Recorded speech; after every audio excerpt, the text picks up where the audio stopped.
Hello everyone. Today we will discuss the chapter 5 multiples and factors, and we will discuss the topic divisibility.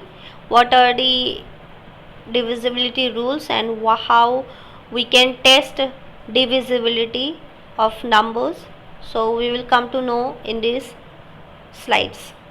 So what is divisible? A number is said to be divisible by another number if the remainder is 0. For example, so when you divide 34 with a 2, you will get remainder as 0. You can check it.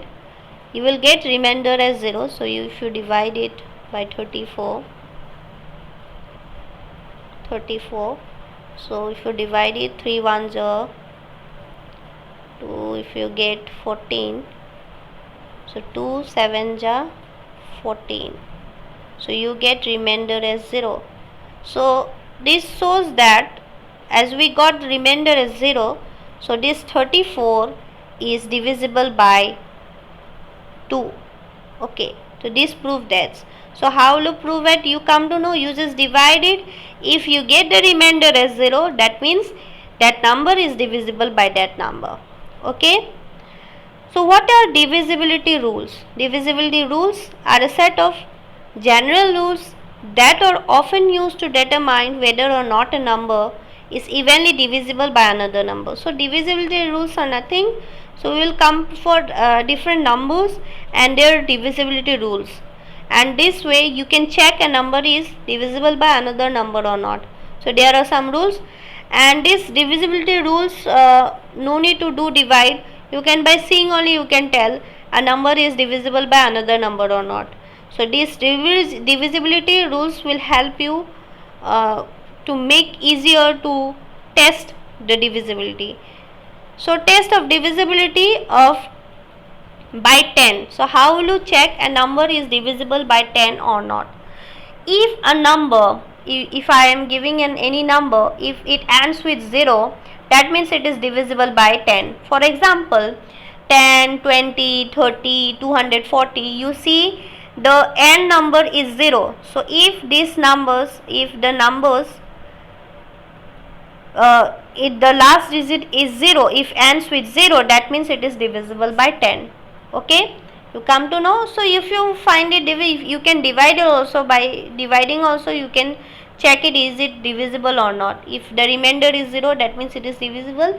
If the remainder is not 0, it is not divisible. So why you need to go to the long method? You can just by seeing the divisibility rules and you can do it by seeing only, no need to do the divide. Okay. Divisibility by 5, how will you check for 5?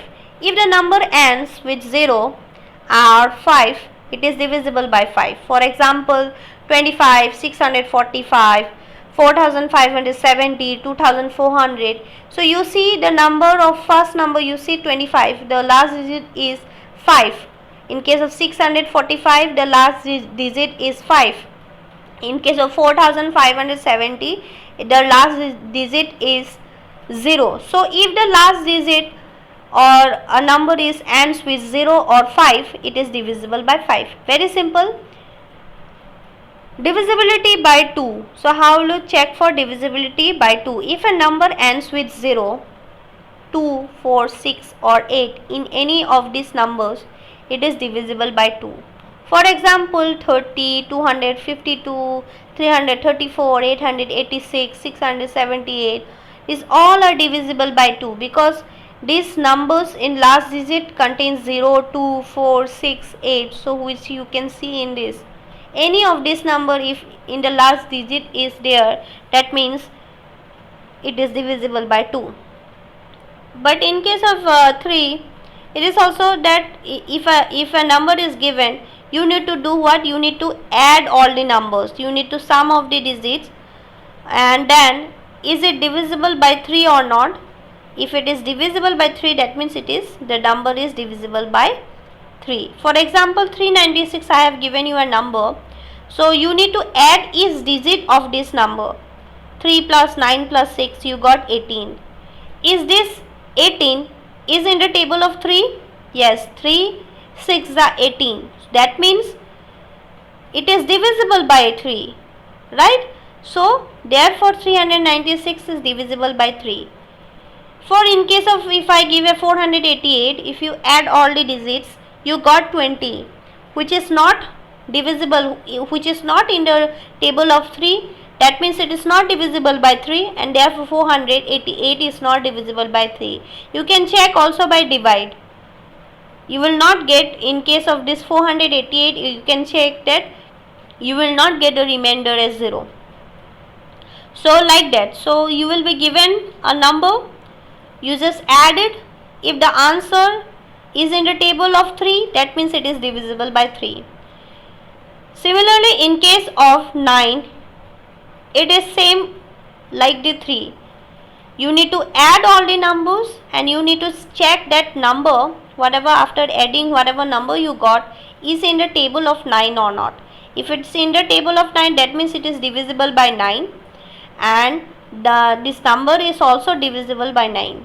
For example, 396, the number that is given in the 3, same way I am doing. So 3 plus 9 plus 6, you got 18.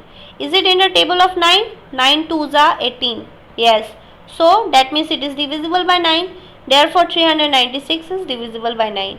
So in case another I am giving 489. If you add it, you got 21, which is not in the table of 9.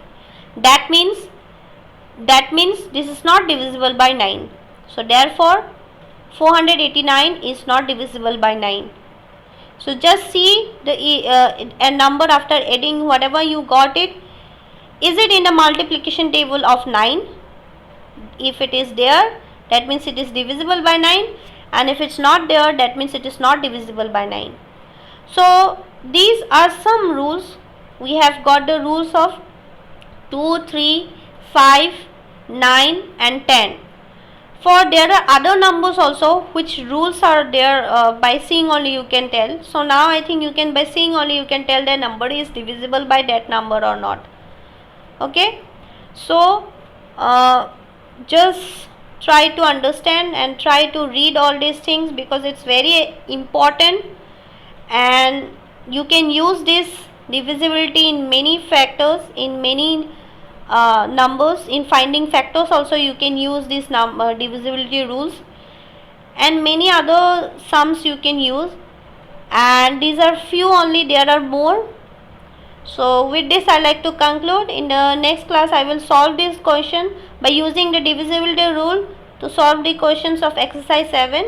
With this, thank you for watching and hope you like it.